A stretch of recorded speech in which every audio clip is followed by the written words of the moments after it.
Hello दोस्तों, कैसे हैं आप सब। आशा करता हूँ स्वस्थ और मस्त होंगे। तो इस वीडियो में मैं आप लोग को पढ़ाने वाला हूँ active voice to passive voice for future continuous tense. जैसा कि हमने बताया था कि present perfect continuous tense, past perfect continuous tense, future perfect continuous tense तथा फ्यूचर कंटिन्यूअस टेंस का पैसिव वॉइस नहीं बनाया जाता। लेकिन इसके पहले वाले वीडियो यानी कि प्रेजेंट परफेक्ट कंटिन्यूअस टेंस को पढ़ाते समय मैंने एक इंपॉर्टेंट नोट लिखवाया था, जिसमें बताया था कि माइकल स्वान जैसे वैज्ञानिक के मतानुसार इन चार टेंस का भी पैसिव वॉइस बना सकते हैं, लेकिन बिंग जोड़ के। क्या जोड़ के? बिंग। ठीक ना, यानी कि BEING, बिंग जोड़ के इन चार टेंस का भी पैसिव वॉइस बना सकते हैं। लेकिन आधुनिक इंग्लिश में इसका प्रयोग न के बराबर होता है। फिर भी पढ़ लेते हैं, यानी कि एक दो एग्जाम्पल, तीन एग्जाम्पल लिख लेते हैं। एक अफर्मेटिव वाला यानी कि अफर्मेटिव सेंटेंस का, एक इंट्रोगेटिव सेंटेंस का, एक फॉर डिटेल यानी कि क्वेश्चन वर्ड से शुरू हुआ सेंटेंस। ठीक ना, तो लिखते हैं यानी कि active voice. Active voice to passive voice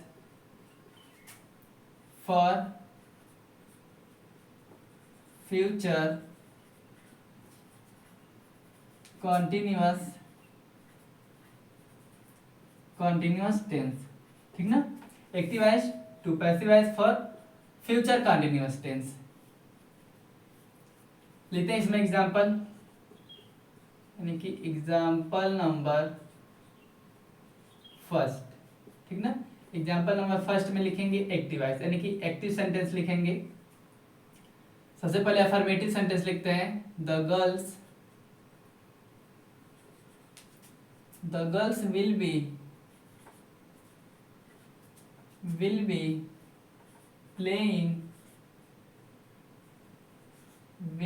playing football in the night। ठीक ना, इन द नाइट। एग्जाम्पल क्या है? The girls will be playing football in the night, यानी कि लड़कियां रात में फुटबॉल खेल रही होंगी। ठीक ना, the girls will be playing football in the night, लड़कियां रात में क्या? फुटबॉल खेल रही होंगी। तो इसका पैसिव वॉइस बनाएंगे। पैसिव वॉइस तो फ्यूचर कंटिन्यूअस टेंस है, लेकिन सॉरी या फ्यूचर कंटिन्यूअस टेंस है तो फ्यूचर कंटिन्यूअस टेंस में ही बनेगा, लेकिन सिर्फ क्या? बिंग जोड़ के। ठीक ना, BEING, बिंग जोड़ के। लेकिन आधुनिक इंग्लिश में इसका प्रयोग न के बराबर होता है, यानी कि फ्यूचर कंटिन्यूअस टेंस का भी पैसिव वॉइस नहीं बनाया जाता। लेकिन जैसे हमने present perfect continuous tense, past perfect continuous tense, future perfect continuous tense पढ़े, उसी तरह एक लास्ट बचा है क्या? फ्यूचर कंटिन्यूअस टेंस का। तो इसे भी पढ़ लेते हैं। ठीक ना, यानी कि पैसिव वॉइस बनाते समय ऑब्जेक्ट को सब्जेक्ट, सब्जेक्ट को ऑब्जेक्ट बनाते हैं, वर्ब का हमेशा थर्ड फॉर्म। तो इसमें सब्जेक्ट क्या है? गर्ल्स, और ऑब्जेक्ट क्या है? फुटबॉल। तो फुटबॉल को पहले कर देंगे, गर्ल्स को लास्ट में। यानी कि सबसे पहले लिखते हैं क्या? फुटबॉल।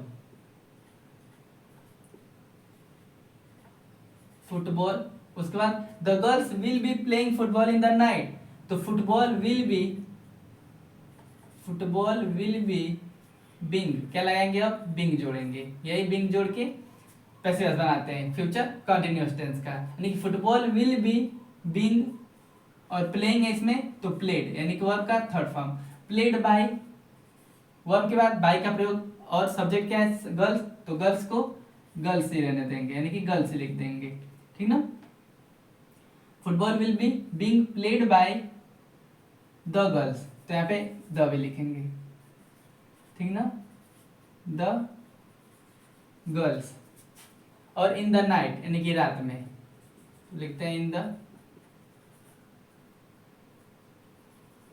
द नाइट, यानी कि the girls will be playing football in the night, तो football will be being played by the girls in the night. अब लिखते हैं एग्जांपल नंबर सेकंड, यानी कि एक अफर्मेटिव के लिए, एक इंट्रोगेटिव के लिए लिखते हैं एग्जांपल। यानी कि एग्जांपल नंबर सेकंड में लिखते हैं, will will Rahul be eating food, question mark, ठीक ना। अब इसका पैसे बनाएंगे, यानी कि will Rahul be eating food, तो इसमें सब्जेक्ट क्या है राहुल और फूड क्या है ऑब्जेक्ट, तो ऑब्जेक्ट को सब्जेक्ट बनाएंगे, सब्जेक्ट को ऑब्जेक्ट, तो लिखेंगे सबसे पहले will, helping verb will say शुरू हुआ है तो हेल्पिंग वर्ब से ही शुरू करेंगे, हेल्पिंग वर्ब से शुरू हुआ रहेगा तो हेल्पिंग वर्ब से, अगर क्वेश्चन वर्ड से आएगा तो क्वेश्चन वर्ड से लिखेंगे। तो विल फूड बी बिंग जोड़ेंगे, बी के बाद बिंग, उसके बाद ईटेन, इसमें ईटिंग है तो वर्ब का third form eaten,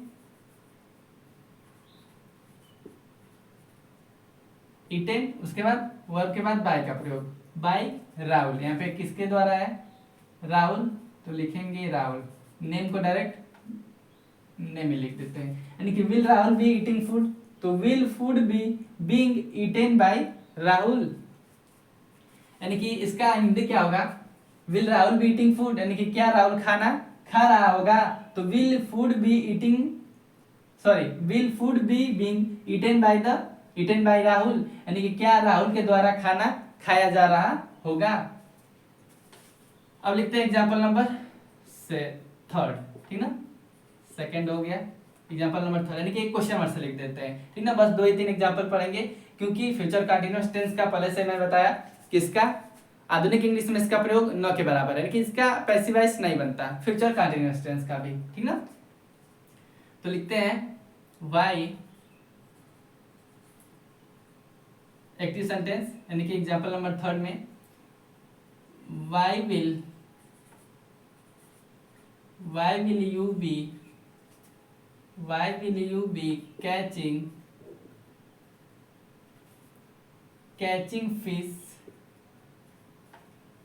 catching fish in the pond,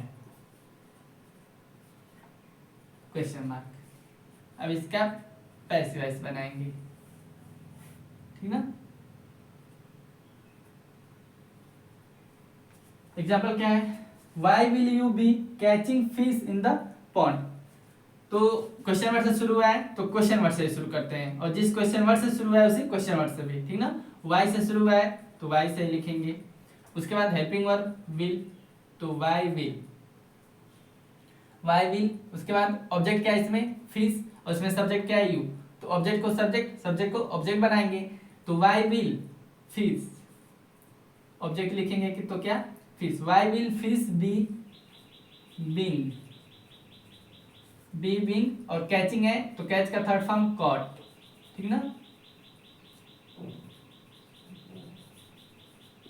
cot, उसके बाद वर्ब के बाद बाय का प्रयोग, और बाय इसमें सब्जेक्ट क्या है यू, तो ऑब्जेक्ट में भी यू लिखेंगे, यू, और इन पॉन्ड, तो बाय यू इन द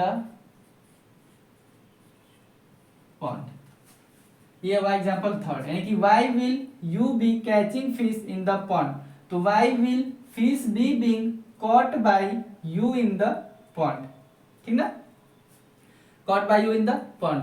तो ये था active voice to passive voice for future continuous tense. तो आज खत्म हुआ 12 बॉक्स, यानी कि जो पढ़ाना था वो भी पढ़ाया, और जो यानी कि जिस टेंस का नहीं पढ़ाना था, जैसा कि present perfect continuous tense, past perfect continuous tense, future perfect continuous tense और लास्ट फ्यूचर कंटीन्यूअस टेंस का पैसिव वॉइस नहीं बताना था, यानी कि नहीं पढ़ाना था, लेकिन हमने वो भी बताया।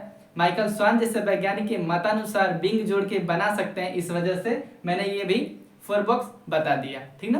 तो मिलते हैं नेक्स्ट वीडियो में, यानी कि किसे किसे समझ में आया मेरा पढ़ाएगा active voice to passive voice for future continuous tense भी, वो कमेंट जरूर कीजिएगा, और बेल आइकन को प्रेस करके रखिएगा, क्योंकि जब भी मैं वीडियो अपलोड करूं तो उसका नोटिफिकेशन आप तक जरूर पहुंचे, ठीक ना। तो मिलते हैं नेक्स्ट वीडियो में, तब तक के लिए राधे राधे।